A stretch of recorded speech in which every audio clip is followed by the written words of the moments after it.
पर जो नारियल का गोला बांधकर पूर्ण आहुति में समर्पित करा जाता है, उस गोले के जल जाने के बाद जो राख तैयार होती है, उसका कालापन जो तैयार होता है, उसको उठाकर ले आए और कपड़े में उसको छान कर राख तैयार कर कर 3-4 बार छानने के बाद उस भस्म को जो शिवरात्रि के दिन रात के समय 12 बजे से 1 बजे के बीच में शिव जी को समर्पित कर देता है और उस भस्म को उठाकर उसमें घी मिलाकर मस्तक पर तिलक लगाकर चले जाता है, वो जिंदगी में कभी हार नहीं सकता, विजय ही पाकर आता है, उसकी कभी हार नहीं हो सकता।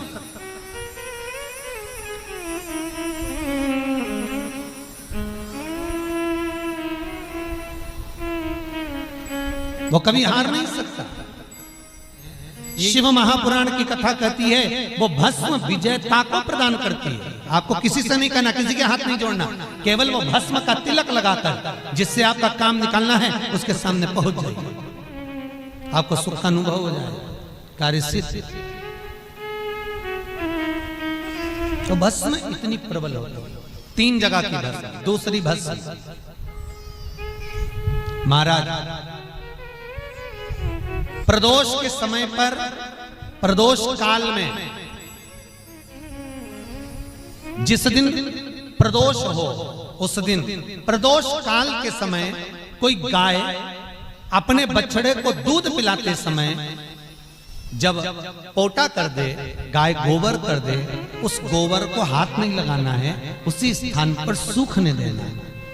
जब वो गोबर सूख जाए उसको उठाकर जलाकर उसकी भस्म तैयार कर ली जाए। किसी भी प्रदोष पर, किसी भी प्रदोष पर उस भस्म की राख तैयार कर कर शंकर भगवान को शाम को प्रदोष के काल में, प्रदोष के समय पर शंकर भगवान को एक वस्त्र में लेकर किसी मंदिर में भस्म चढ़ाकर उसी भस्म को उठाकर लेकर आ जाएं और जो दुकान, जो व्यापार, जो फैक्ट्री, जो काम आपका खड्डे में जा रहा है, नहीं चल रहा, बिल्कुल ठप्प होकर पड़ा हुआ है, उस भस्म को केवल दुकान में जाने से पहले दोनों साइड दाता और विधाता का नाम लेकर चढ़ा दी जाए और अंदर प्रवेश कर दिया जाए।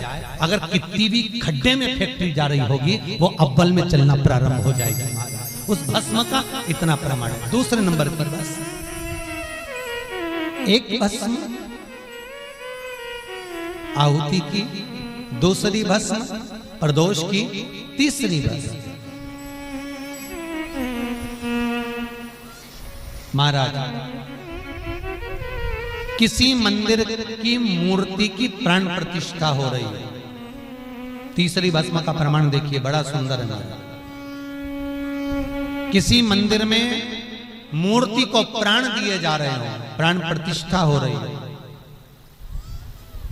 मूर्ति स्थापित हो रही है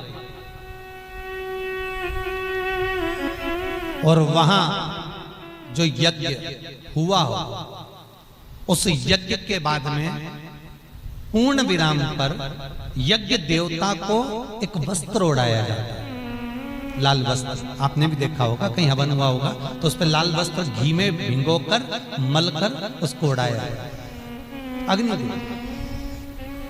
फिर उसके ऊपर दही का प्रक्षालन होता है, दही छोड़। तो जो वस्त्र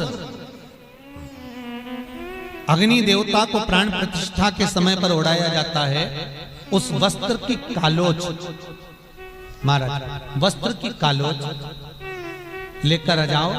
आंवला नवमी के दिन हाथ की अंगुष्ठ भाग और चीटी उंगली, इन दोनों भाग पर वो कालोच लगाकर आंवले के वृक्ष के नीचे आंवला नवमी के दिन अपना पल्लू पसार कर आंवले की जड़ को अपने पल्लू में गिरा लो और आंवला नवमी के दिन ही वो आंवले की जड़ को गुल्लक में, तिजोरी में, बरकत के स्थान पर रख दो। जिंदगी में कभी संपदा कम नहीं हो सकती, संपदा बढ़ती चली जाएगी।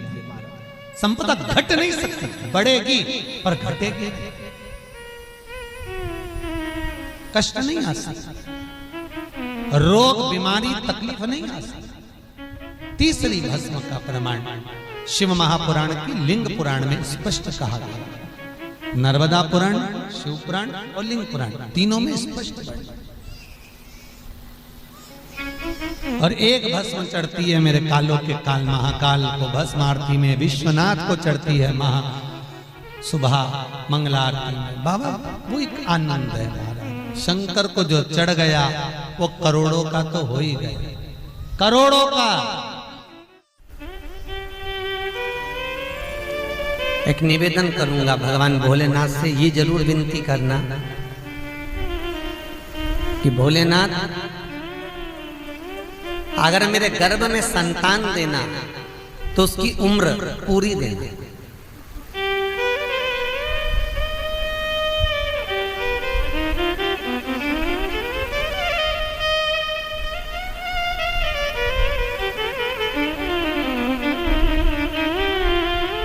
हमारे यहाँ तो यहाँ तक वर्णन किया है शिव महापुराण में, जिस नारी का गर्भ ठेरता हो फिर गिर जाता, फिर कुछ दिन चढ़ते हो फिर गर्भ गिर जाता, या बच्चा आधा बनता हो, बच्चा पूर्ण ना बन पाता हो, तो शिव महापुराण की कथा कहती है कि एड़ी से लेकर चोटी तक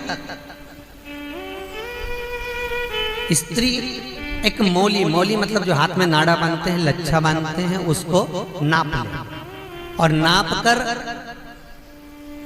जब नारी का गर्भ केवल 1 महीना 2 महीना का ही चढ़े और वो नारियल पर लपेटकर शंकर जी से विनती कर कर शिव जी के शिवलिंग के पास में जिस स्थान पर अशोक सुंदरी की जगह है उस स्थान पर श्रीफल को रख देती है, तो उस नारी का गर्भ अधूरा नहीं होता, वो पूर्ण गर्भवती होती है। हमारा उसका संतान स्वस्थ और अच्छा जन्म लेता, नारी का गर्भ पूर्ण होता।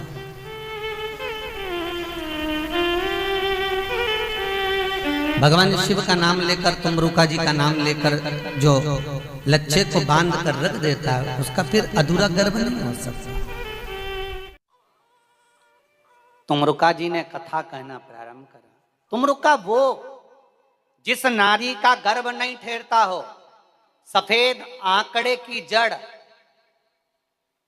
जिसको अकाऊ भी कहते हैं, आंकड़ा भी कहते हैं, उस जड़ को रजस्वला धर्म के 7वें दिन लेकर आकर शिवजी पर से 21 बार तुमरुका जी का नाम लेकर, तुमरुकेश्वर महादेव का नाम लेकर, तुमरुका जी का नाम लेकर लाल धागे में कमर में मंदिर में शिवलिंग का दर्शन कर कर बांध लीजिए।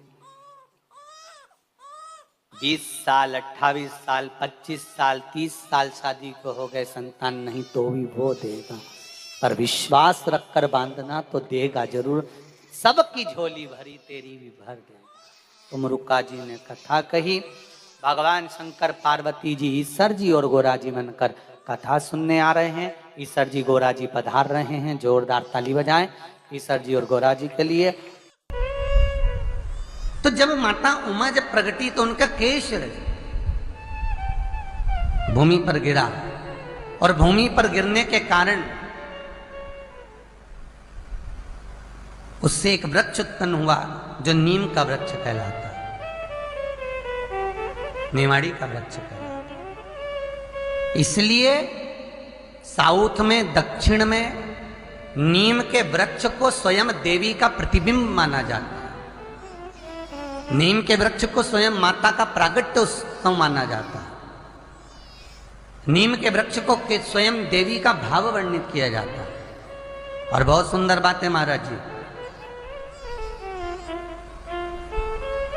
जिसके शरीर में माता निकल गई हो, दाने दाने पड़ गए हो पूरे शरीर में, बुखार भी बहुत तेज आ रहा हो और पूरे शरीर में माता जी निकल गई हो, 1 लोटा पानी जिसके शरीर में माता जी निकली है उसके पास में रख दो, और वो पानी उठाकर नीम के पेड़ में उस व्यक्ति के ऊपर से 7 बार उतार के नीम के पेड़ में डाल दो।